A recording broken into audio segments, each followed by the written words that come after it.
He thought he was just signing a peace treaty on a glowing alien planet. Simple mission, in and out. But when Noah Trenwick repeated a few strange words in a ceremonial chamber, he didn't just seal a deal, he sealed a marriage. Now, bound to a mysterious alien woman and caught in a web of ancient traditions, deadly trials, and interstellar war, Noah must decide: run back to the life he knew, or fight for a love and future he never saw coming. What starts as a trade negotiation turns into a battle for destiny, family, and the stars themselves. If you are new here, then please subscribe this channel and show thumbs up by liking the video. Now let's move toward this wonderful story. Noah. Trenwick had traveled across more star systems than he could count, but nothing had prepared him for the strange glowing planet of Terra Elis. The trees sparkled with bioluminescent vines, and the air buzzed with a soft humming sound, as if the whole world was quietly singing. It was beautiful, sure, but Noah wasn't here for a vacation.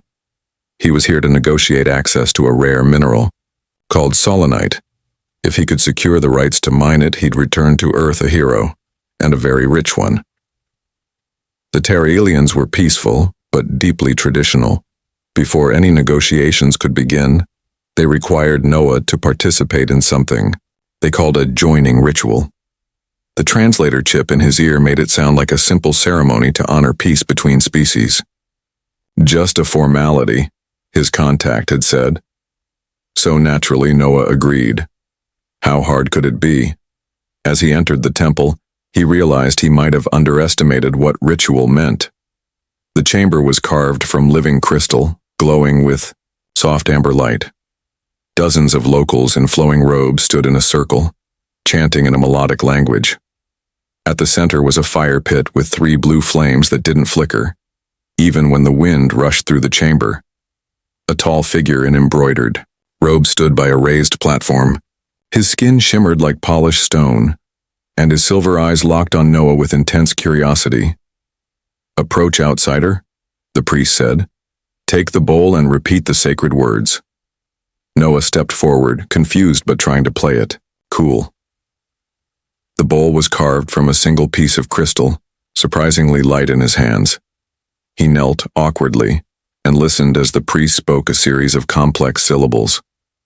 Noah tried to mimic them, stumbling over every second word. The onlookers didn't laugh, but he caught a few raised eyebrows and murmured chuckles. "Now place your hands in the fire," the priest instructed. Noah blinked. "Come again?" "The flames will not burn. They will only know your spirit." With a skeptical glance toward the crowd, Noah pushed both hands into the blue fire. It was cold. Ice cold, in fact, but not unpleasant. His hands glowed faintly for a moment before the flames returned to normal. The priest nodded solemnly. "The binding is complete." "Great," Noah said, standing and brushing crystal dust off his knees. "So when do we talk minerals?" Before the priest could answer, the temple doors creaked open. A hush fell over the room. A woman stepped forward, moving with grace that made Noah forget how to breathe. Her skin had a warm lilac hue, patterned with pale markings like wind-blown sand. Long, flowing hair shimmered silver, and her eyes were dark pools that seemed to hold galaxies. The priest smiled. "Noah Trenwick, this is Mira, daughter of High Matron Savari, your bonded partner." Noah blinked. "My what?" Mira approached, studying him with calm interest. "We are joined," she said softly, "by fire and vow." Noah stepped back, his mind spinning. "Wait a minute.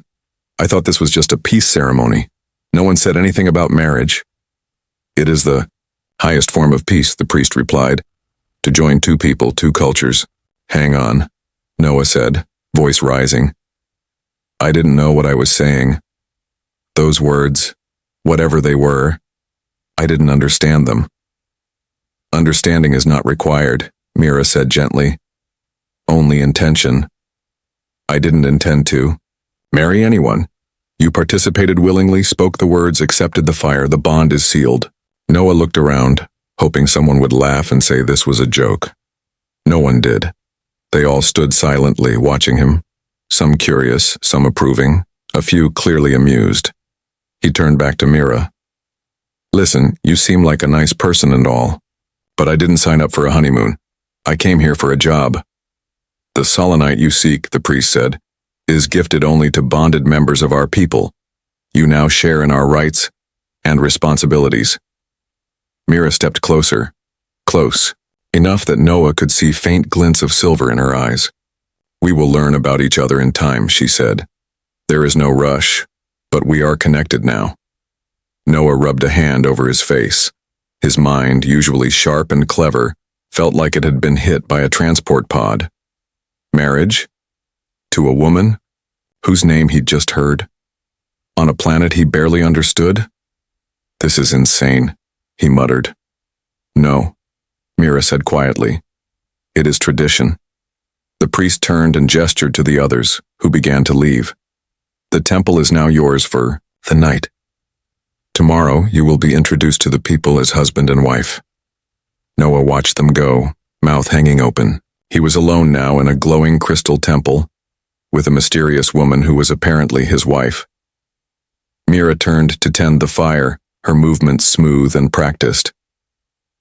You find this awkward, she said without turning. That obvious, huh? You are not displeased with me? No, Noah said quickly. You're stunning. It's just, this morning I was a free man. Now I'm married to someone I just met. I don't even know your last name. She gave a small smile. We do not have surnames as you do. You may call me Mira of Savari. Noah let out a low sigh. Okay. Mira of Savari. I'm Noah Trenwick, a negotiator who just got out-negotiated by a wedding ritual. Mira laughed, a soft sound like wind through glass. Then perhaps it is the beginning of something unexpected. Noah looked at the fire, then at her, and felt a strange warmth rising inside, not from the flames, but from her presence. Maybe, just maybe, the real treasure on this planet wasn't what he'd come looking for. Noah Trenwick didn't sleep much that night. The crystal walls of the temple seemed to whisper ancient secrets, and every time he closed his eyes he heard the priest's voice repeating, "The bond is sealed." He'd come to Terraelis to negotiate trade, not fall into a marriage, and definitely not become part of their culture. But Mira, his new wife, hadn't seemed troubled at all. She'd gone about her rituals with calm focus, tending to the sacred flames like this was just another day. She hadn't demanded anything from him. No questions, no expectations, but that somehow made it more complicated. The next morning, Noah was led to the central gathering hall, where dozens of elders sat in a half circle, their long robes flowing, like waterfalls. Mira stood at his side, graceful as ever. Her presence was steady, like she was his anchor in a world that made no sense. High Matron Savari rose from her seat. She was Mira's mother and leader of the Terrelian people, her silver hair tied back with strands of glowing thread. Her voice was calm, but carried authority. The outsider has joined our people through sacred bond, but before he may claim the rights of kinship, he must face the trials. Noah straightened. Trials? 3, the matron said. Strength, insight, and trust. They will test not only your body, but your spirit. Complete them, and you will be one of us fully, with access to the Solonite. Fail, and your bond may be dissolved. Noah glanced at Mira. She met his gaze, with quiet confidence. You don't have to do this, he whispered. I believe you can, she replied. So that was that. Noah nodded, trying not to look as nervous as he felt. All right, let's get started. The first trial took place in an arena carved deep into the crystal cliffs. The crowd sat in smooth, glowing seats that formed natural rows around the pit. In the center was a creature unlike anything Noah had seen before, a 4-legged beast, with a thick hide like stone and eyes that gleamed with yellow fire. It let out a snort that sent dust flying. This is a Korvash, said the elder overseeing the trial. You must defeat it without weapons, only your strength and your mind. Noah had once wrestled smugglers in spaceports and fought off thieves in asteroid markets, but this thing looked like it could bench press a cargo ship. He took a deep breath and stepped into the pit. The Corvash charged without hesitation, and Noah barely rolled out of the way in time. It crashed into the far wall with a thunderous boom, shaking dust from the cliff walls. Noah's instincts kicked in. He couldn't outmuscle it, but maybe he could outthink it. He ran toward the beast, then ducked under its swing and grabbed onto a loose plate of its armor-like back. Holding on with all his strength, he used its momentum to pull it off balance. With a final twist and shove, he brought it crashing to the ground, pinning its legs. The crowd erupted into cheers. Noah stood, panting, and looked up at Mira. She smiled, not just proud, but something softer too. Approval, maybe even admiration. The second trial was held in a quiet chamber filled with ancient carvings and puzzles etched into stone panels. Noah was instructed to solve a logic pattern using only what he saw and what he'd learned since arriving. At first, the symbols made no sense. Circles within squares, lines that twisted into spirals, dots that pulsed with faint light. But then he remembered Mira's arm tattoos, how they glowed slightly in moonlight. She'd explained their meanings during a conversation the night before, how each symbol represented seasons, relationships, time. Noah realized the puzzle wasn't just a riddle, it was a timeline, a story. Using what Mira had taught him, he pieced it together, and the chamber lit up in gentle blue.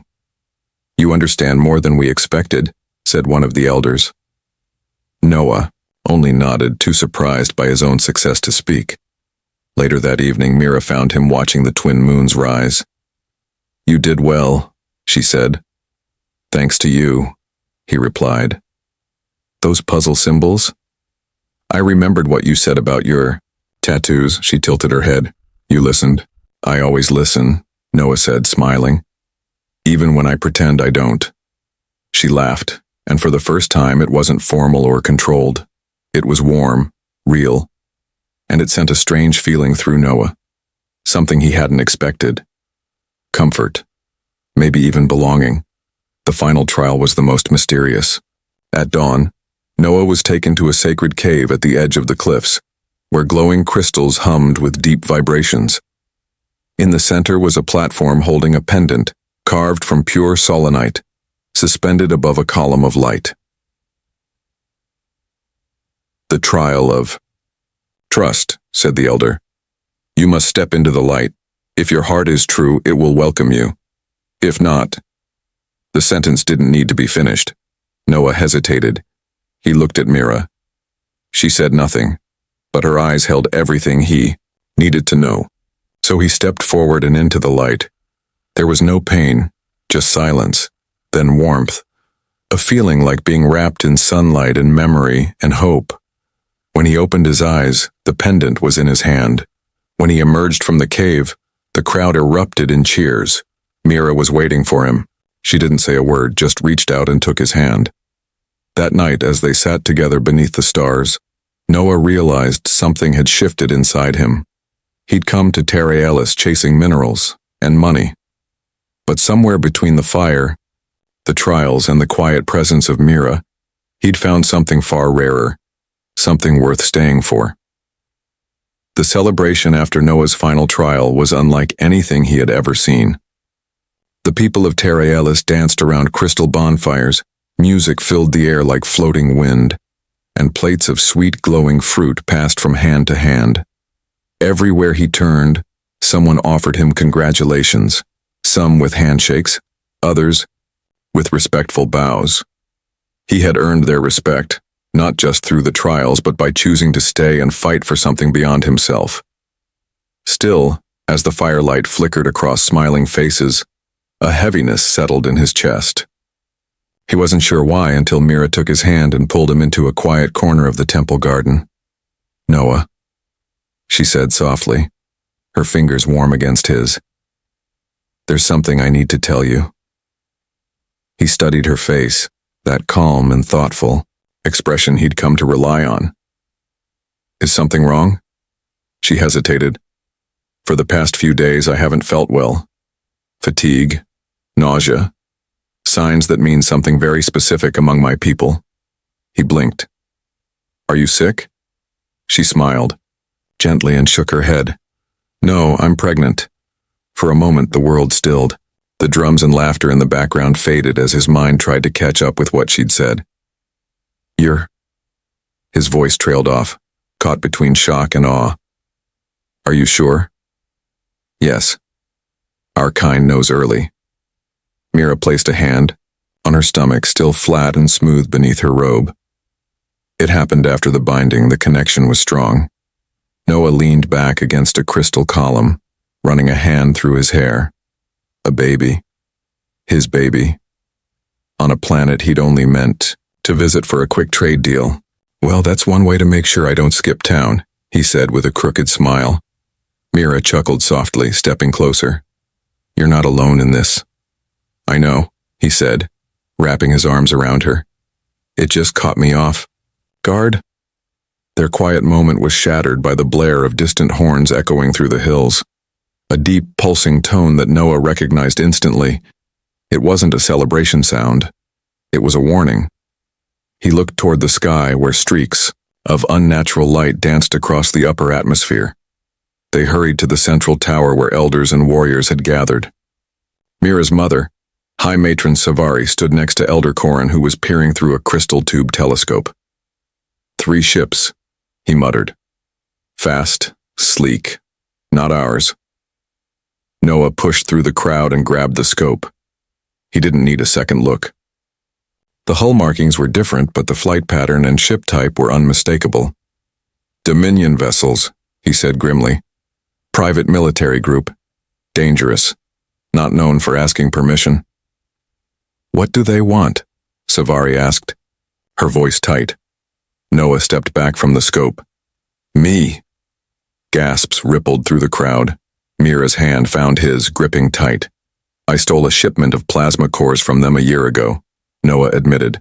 I didn't know they'd trace me here. You've brought danger to our people, one elder said sharply.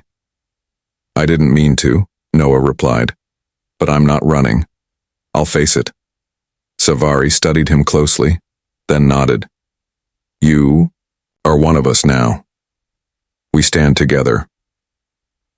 Over the next few hours, the village transformed. Scouts were sent to watch the skies. Warriors lined the cliffs with old energy bows and stone-forged blades. Children and elders were moved to the deep sanctuary caves. Noah, with his experience in tactics, was put in charge of organizing the defenses. It was strange, being trusted, being looked to for answers. But he didn't hesitate. He mapped out traps, fallback points, and ways to use the glowing crystal terrain to their advantage. Mira pulled him aside near dusk. There is something else you should know, she said. He braced himself. More surprises? She nodded. The crystals here, they aren't just beautiful. They hold energy, power that can be redirected. My grandmother once told me of a time when the crystals reflected lightning. Like mirrors? Noah asked. Exactly. If we place them just right, we can turn the enemy's weapons back on them. Noah's eyes lit up. That might be the edge we need. Together, they worked through the night, placing reflective crystal nodes around the hills. Mira's knowledge of the land made it easier. As they finished, a young scout rushed up. The ships are in orbit, he panted, and they're hailing us. In the main hall, the crystal communication orb pulsed with light. When the connection opened, a mechanical voice filled the room. People of Terraelis, this is Captain Rith of the Dominion. Surrender the human Noah Trenwick and your world will be spared. Savari stood tall. He is one of us. We do not abandon our own. You have 1 hour. The voice snapped. Refuse and we bring fire. The connection cut. The room fell silent. Noah looked around, feeling the weight of every eye on him, but the only gaze that mattered was Mira's. She stepped beside him, placing a hand on her belly. We face this together, she said. He turned back to the council, his voice clear and strong. I brought this trouble and I'll help end it. We won't bow. We fight. As dawn approached, the first shot was fired from above. A beam of energy streaked toward the village, but it never landed. Instead, it struck one of the prepared crystals and ricocheted back into the sky, slamming into one of the Dominion ships. A cheer rose from the cliffs. The real battle had begun, but this time Noah wasn't just a smuggler running from trouble. He was a protector, a husband, and soon, a father. And for the first time in his life, he had something truly worth fighting. For the battle against the Dominion was over, but the memory of it still lingered like smoke in the air. The village of Terra Elis had survived, its people stronger and more united than ever. Noah Trenwick had helped lead them to victory. Not Chow alone, but alongside Mira, his partner in more ways than one. The day the final Dominion ship retreated from the sky, there was no great cheer, no dramatic shout of victory. Instead, there was quiet, relief, and then the rebuilding began. Weeks passed. The crystal caverns buzzed again, not with fear, but with activity. Villagers returned from the deep shelters and new homes were built beside the glowing hills. Noah spent most of his days working with the council to set up better defenses just in case. His nights, however, belonged to Mira. Her pregnancy had advanced quickly and her belly now carried a small visible curve that made Noah smile every time he saw it. One evening, as the sun set behind the crystal ridges, casting golden light, across the temple a visitor arrived, not from Terra Elis but from space. A delegation of envoys from a planet called Carinal stepped out of their sleek ship, greeted by elders and curious villagers. Their leader, a tall woman with sea-blue skin and a voice like wind through trees, bowed before the council. "We've heard of your victory," she said. "More importantly, we've heard of your unity. Humans and Terraelians fighting side by side. That is rare." Savari nodded. "It was not without struggle, but it has become something worth sharing." The envoy smiled. "That is why we come with a proposal. A new kind of place. A center for learning, cooperation, and peace. A cultural institute. We want to build it here, on Terra Elis, with you as its leaders." The council was stunned into silence. Noah exchanged a look with Mira. He didn't say anything at first, but inside his thoughts raced. A school? Here? With people from across the galaxy coming to learn how different cultures could live, love, and protect one another? It sounded like something out of a dream, or maybe a destiny. Later that night, Noah and Mira sat on the edge of the cliffs looking out at the stars. "Do you think we could really do it?" he asked. "Teach people? Lead something that important?" Mira leaned against his shoulder. "You've already done it. You stayed. You fought. You chose something bigger than yourself. That's the lesson." He looked at her, gently touching the side of her face. "And you? Are you ready to share all of this?" She smiled. "Only if you are." Construction of the institute began weeks later. Architects from 4 different worlds joined with Terra Elian, stone shapers and human engineers to create a building that seemed to grow right out of the landscape. It was made from smooth crystal and flexible metal, its walls changing color with the sun. Inside were halls for gathering, rooms for study, and sanctuaries for reflection. They called it the Bridge, a place where differences became connections. The day it opened, dozens of representatives from across the stars gathered on Terra Elis. Noah stood on the main platform, dressed not in a uniform or armor, but in simple robes, half Terraelian, half human in design. Mira stood beside him, radiant, her hand resting on the curve of her belly. "We all come from different places," Noah said to the crowd. "Different skies, different customs, and it's easy to fear what we don't know, but out here among the stars there's no room for fear. There's only what we choose to build together."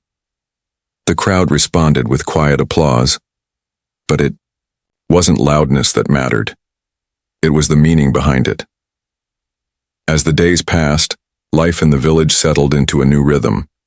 Delegates attended classes, learned the language, took part in rituals, and hiked through glowing forests. Some fell in love, others just learned to listen. And then, one bright morning, Mira gave birth. Their son was named Iron, which meant hope carried in light in the old Terraelian tongue. His skin shimmered with both his mother's violet tone and hints of his father's human warmth. His eyes, deep and clear, seemed to reflect the stars even as a newborn. The naming ceremony was like nothing the village had ever seen. Villagers, students, and delegates all stood together in the temple where Noah and Mira had first met. This time it was not a binding of strangers. It was a celebration of a future born from love. Noah held his son in his arms, looking down at the tiny face that somehow made everything make sense. "I thought I came to this planet for crystals," he whispered. "Turns out I came to find my whole world." Mira touched his arm. "You didn't just find it, you helped create it." Years later, people would still tell the story of the outsider who arrived looking for riches and left behind something greater. Not because he was special, but because he chose to stay, to listen, and to love. The stars above Terraelis continued to wheel across the sky, timeless and vast. But for those who had found their place among them, they were no longer cold or distant. They were a reminder of everything that could be, when two hearts and two worlds learned to beat as one.